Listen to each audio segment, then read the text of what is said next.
Allah itu kalau suka sama hamba malah dikasih ujian. Kita kalau suka sama orang kasih hadiah. Kalau kita suka sama orang kita kasih kemudahan, kita bantu dia.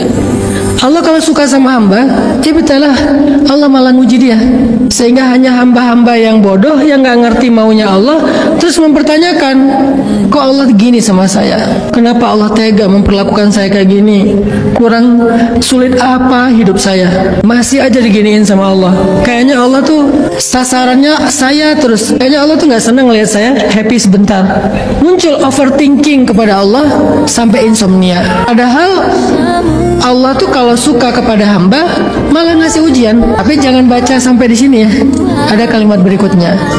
Kalau dia bersabar, Allah akan ngasih dia hadiah, anugerah, kejutan yang Allah sendiri merasa itu dahsyat. Bukan kita yang merasa dahsyat. Allah aja ngerasa itu dahsyat. Artinya di sisi Allah itu sesuatu yang sangat dahsyat. Yang Allah sendiri ngerasa itu sebagai sebuah berita gembira. Nggak mungkin bikin kita nggak gembira. Nggak mungkin. Dari mana kalimatnya? Wabasyiris sabirin. Sampaikan berita gembira kepada orang yang sabar. Sabar itu adalah suasana kita atau kondisi kita saat kita diuji. Gak pernah Allah mengambil sesuatu terus gak dibalikin yang lebih baik kalau kita sabar. Itu gak pernah. Cuman masalah timing aja. Ada yang sehari, ada yang seminggu, ada yang sebulan, ada yang setahun. Tapi kenapa harus lama-lama Ustaz? Bentar, jawabannya juga ada nih. Makin lama dibalikin, makin spesial yang mau dikasih. Makin lama ditunda, makin lama ditangguhkan, makin lama kita menunggu, makin spesial yang mau dikasih. Ya Allah, saya kehilangan sesuatu kemarin. Semoga dikasih ganti yang lebih baik hari ini. Kemarin ya. Ya Allah, saya kehilangan sesuatu bulan lalu. Semoga diganti yang lebih baik hari ini. Ya Allah, saya kehilangan sesuatu tahun lalu, belum diganti sampai sekarang. Ya Allah, saya kehilangan sesuatu 10 tahun yang lalu, sampai sekarang belum diganti.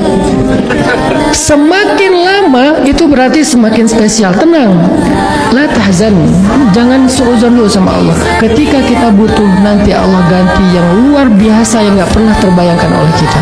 Pasti diganti.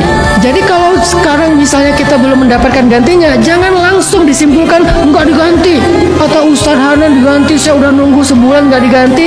Makin lama makin spesial.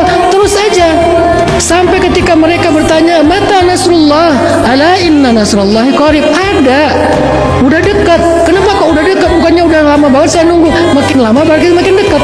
Karena itu seperti sebuah perjalanan. Makin jauh kita berjalan, makin dekat kita ke arah tujuan. Bukan makin jauh berjalan berarti makin gak mungkin. Dari mana sih logika itu? Makin lama kita berjalan artinya semakin dekat dengan tujuan. Makin lama kita menunggu makin dekat dengan kejutan. La tayasu, jangan berputus asa.